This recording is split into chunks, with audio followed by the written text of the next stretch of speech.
Hello, everyone. This is Jessie Bowen with the Martial Arts Extraordinaire podcast. I'm the publisher for the magazine. Guess the name of the magazine.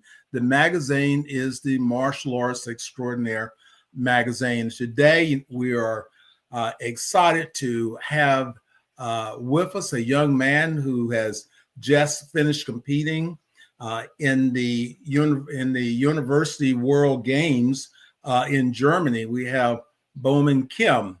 How are you doing today, sir? Doing great. I'm doing great. How about you? Hey, I'm doing awesome. Listen, thank you for taking the time to chat with us. I'm really excited. I'm the manager for the Taekwondo event, which is coming to North Carolina, the University Games in 2029. I'm excited about that, for Taekwondo. So we really want to reach out to you and sort of, find that feeling in order to share with our listeners and let everybody know about the excitement of what's going to be, coming up. And we really want to talk to everyone about the powerful episodes that we are doing with the Martial Arts Extraordinaire magazine and podcast, where we're celebrating these champions. So 2029 is going to be big. It's going to be the largest sporting event in North Carolina. And so we really have a connection here because I was with Duke University Physical Education for 29 years. I started the karate program and went on for the Taekwondo program. We did the judo, bowling. So I did a lot of great things at Duke, great university. Really excited about the opportunities that is providing, especially in an intramural sports and everything. So tell us, sir, so how long have you been at Duke? I've been at Duke. This is my second year. I'm a sophomore, class of 28 right now, and I love Duke. It's been a great experience so far. Well, yeah, I tell everyone I have a lot of my friends. I won't go political in Carolina, Duke, but I was blessed to have the opportunity to work for both of them, and you're great. Duke provides a lot of great experiences. But let's go back to you, and you're involved in something that's very unique and something that's very different, and you had that opportunity to go to Germany and be a part of that. So tell us about, when did you get involved in the martial arts? So I got involved with Taekwondo when I was 3. My dad was my coach, so I guess at the beginning I didn't really have much of a choice. Like I was kind of dragged in by my dad. But as I went on, as I got better, as I went through tough times, I came to love the sport. And I came to love not only the sport, but the people involved in it. I love my team back home, Team K. I grew up with them. We shared a lot of sweat through winter training, summer trainings. I grew up to love them. But not only them, like the teammates I meet elsewhere from other cities like California, New Jersey, like I only see them at competitions, and we've built quite a good bond with a lot of them. So Taekwondo is a very special sport to me, not only because of the experiences that it gives me, but also the people, the connections that I've made. Wow. And, what about, Duke? I know that's pretty, intense and very special to have this opportunity. And I know as a student and also as an athlete, that must be pretty taxing of that responsibility. Yeah, it is a taxing experience. It's not easy, balancing classes, especially here at Duke, where the classes are known to be not easy, as well as competitions, especially last year when I went to Hong Kong for the World Taekwondo Championships. It was not an easy 2-3 weeks where I was just gone from school. I had to do a lot of work beforehand, a lot of work after I came back, but it all makes it worth it, right? Because who else at this university is going to World Championships, the World University Games? And I really consider myself lucky, which is what I think really pushes me to both train and study as hard as I do. So tell us about your experience in Germany, the atmosphere, the level of competition, and what it is that you felt like this was a big step, onto another stage as you represented Duke in the U.S. Yeah, so I think the World University Games in Germany was really special to me in that first, it was my first university games that I've ever been to. It was the first games where it wasn't just Taekwondo. I got to see a plethora of other sports. And it was honestly a great experience. I had so much fun. The opening ceremony, I think, had like 50,000 people in like a soccer stadium. And then each country walked out, and I felt like I was Son Heung-min walking onto a stadium with like 50,000 fans like cheering me on. It was amazing. And then it was just really fun because I got to see athletes from other sports. I got to play table tennis with the U.S. table tennis team. I mean, I got cooked, but it was amazing, and it was just honestly a great experience. Just everything was new to me, like the country, the people, the food, and it was just I got to experience so many things, so many new people. Got to have a lot of fun with my friends that went with me, and it was a great experience. Well, that's really exciting. Really, I'm really glad for you. Really look forward to seeing the other things that you're going to be doing, as an athlete, and as you are, at Duke University and you're doing these different things. And for everyone, this is the International University Sports Federation. So coming to North Carolina in 2029, it's not just the Taekwondo. I'm just here today talking about the Taekwondo event, but it's going to be providing pretty much every sport will have that opportunity to participate. And again, this is the university games. So, it's not new. You may be hearing about it for the first time, but this here goes back all the way back, in 1923. So it's been around for a while, but it gives students the opportunity to be able to participate on a much larger scale and have an opportunity to go to school and to be able to train in these sports and be able to travel and to be able to do these things and still, representing the university. I think that is a really, really, really great opportunity. Okay, the major international competitors teach us a lesson about balancing that work and as an athlete and your school work. So what about your home, your coach? So who's your coach at Duke? Do you guys have a coach, or is it your instructor from your school in Atlanta? In Georgia. Yeah, so here at Duke, we have Coach Nick, which he's the head coach at the Duke Club Taekwondo. He is a sparring coach, so he helps with our team with sparring and prepping us for competitions. But I do Pumse, which is my like major, I guess, in Taekwondo, which is forms, as other people call it. Mm-hmm. So in regards to forms here at Duke, I sort of self-practice, and I also help a lot with the club if anyone has any questions, or sometimes I would teach classes. But in regards to training here, I like to record myself and to kind of correct things that I'm wrong on. And then, but Coach Nick will also give me good pointers because he has some familiarity with Pumse, and then he can help me out with that. And then when I go home, it's my regular coach, my dad, helping me out. My teammates also helping me out back home. So, yeah. How has Duke supported you on your martial arts journey? Where does the coaching? We just spoke about some of the things there of your coach there, but how are there other ways that has helped you in the communications and the community and the flexibility to have the opportunity to train? Yeah, of course. Duke has been I'm very grateful to Duke. Duke has done so much for me, especially for the World University Games.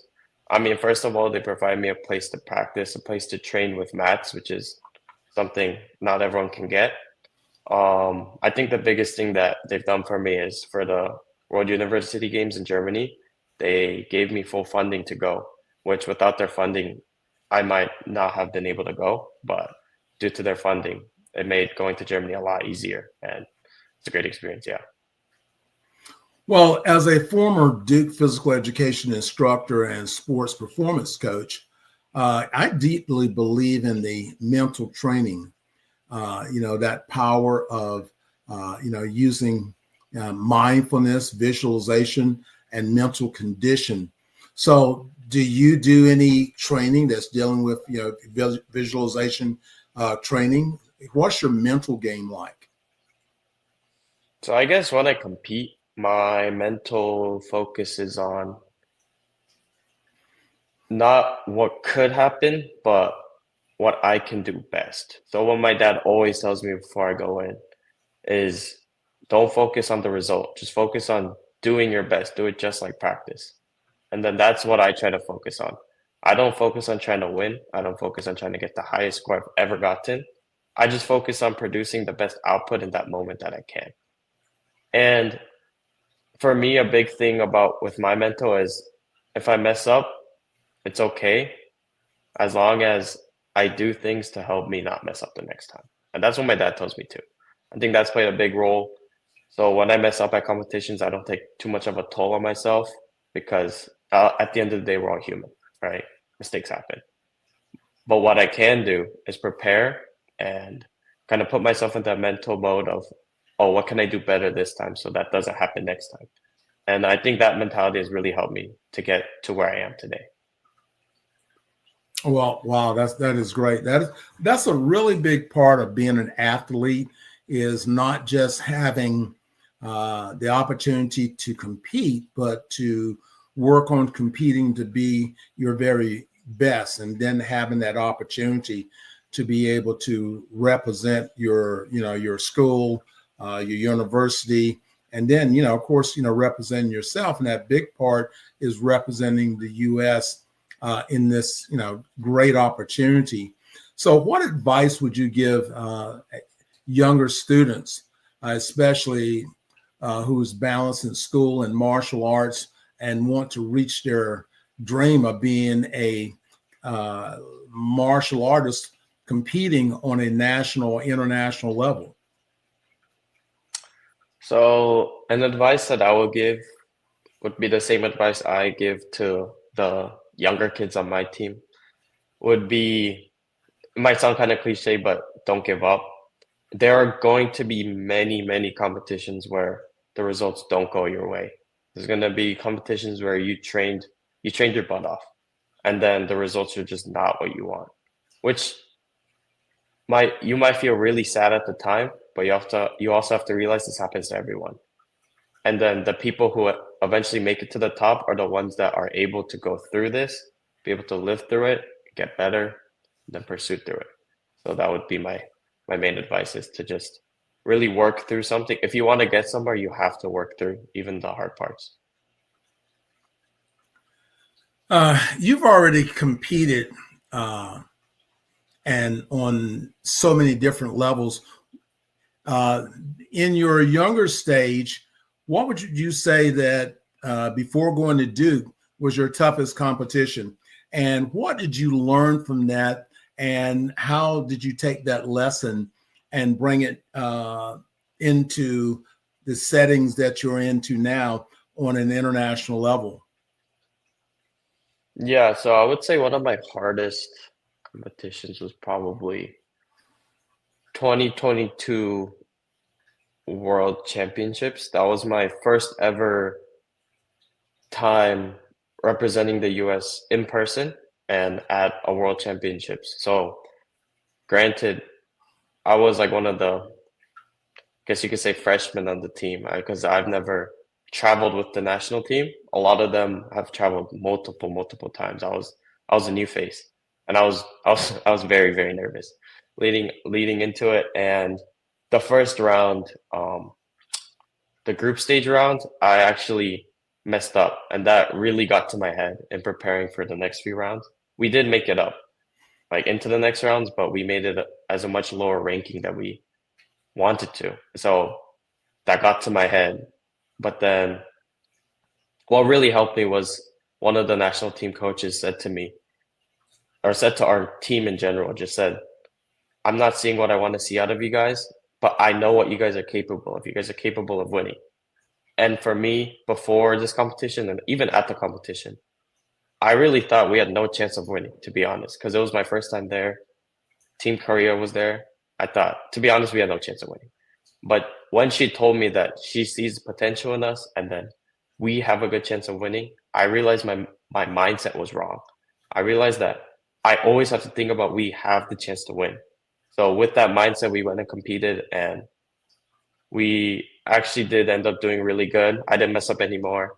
We made it to the finals against Korea, and I went with that mindset, and we were able to bring home the gold medal. So it's a great experience, but it's definitely hard on my mental. Wow. Now, that's really outstanding as an accomplishment. And I know when you're competing or you're in school and you're doing work, I know that same mindset really sticks with you. You know, a lot of parents, they want to get their kids involved in Taekwondo or some form of martial arts. And I know you've been involved in it since you've been 3. And I know I have no idea where I would be right this moment if it had not been for the martial arts and for the opportunities that I've taken advantage of, because you probably had a choice of, am I going to, do this? Am I going to go to Germany? Am I going to compete? You probably, with your background, your dad and everything, you probably didn't have a choice, but there's always a choice. But parents that are thinking about getting their kids involved in the martial arts or in Taekwondo, what would you say, just in the number of kids that you've had the opportunity to work with, and how old were you when you actually achieved black belt? So I got black belt when I was first grade. So what was that, like 6 years old? And sorry, what was the question about parents? How parents that are thinking about getting their kids involved in the martial arts, and based upon your experience and impact, what would you say about them to encourage them to consider Taekwondo, of finding a school and getting their kids involved in martial arts? Oh yeah, so yeah, as I said, I got my black belt when I was around 6, and I would say the main thing for parents considering putting their kids in martial arts would be, of course, your kid has the potential of making the national team, going to these big competitions, and being a really successful athlete. But more than that, I would say, is really what martial arts can provide. What martial arts over like other sports like don't provide, I guess, is discipline. I think martial arts is very good at teaching discipline and community. I haven't seen a community like the martial arts community, other sports. Maybe it's because I'm not as involved in other sports. They might have, communities just as well. But from what I've seen, the martial arts community is very tight and is very willing to help each other out. So I think that's a very good community to be involved in. I mean, I see parents at the Taekwondo like very willing to help each other out just because both of their kids are in the martial arts. Even when they're at different schools, they're like, oh, if you need help with something, because for where I'm from back home, a few martial arts schools do black belt testing all together. So it's like 8-10 schools doing it all together. And all the parents there are very friendly, very supportive. And you see like 50 parents cheering on this one kid, and it's a great experience to see. And it's just things like this that I think you can't get anywhere else. Wow. That's really great. I really want to thank you, and it's been an absolute pleasure to speak with you today. Your dedication, humility, and your excellence truly embodies the spirit of the martial arts. And on behalf of the Martial Arts Extraordinaire magazine, elite publication, and our entire martial arts community, we congratulate you. And, once again, on representing Duke University, the United States, as a 2025 World Games competitor. And, we look forward to following you and, finding out what you're doing in the future. And if you ever have some great news you want to share, so, we'll definitely leave a section open just for you, the Duke team, or anything that you would like for the world to know, be a part, then know that, that Elite Publications and the Martial Arts Extraordinaire magazine, we truly support you. Any last words from you? My last words would be for everyone in 2029 to check out the World University Games if they can. It's a great experience. You get to see, you see Olympic level athletes. I mean, I saw countless Olympians at the 25 games. So you see, when else are you going to get to see an opportunity this close, especially if you're in North Carolina, to your house? It's a great experience. You should go cheer on the U.S. athletes or whatever nationality that you are, and have fun,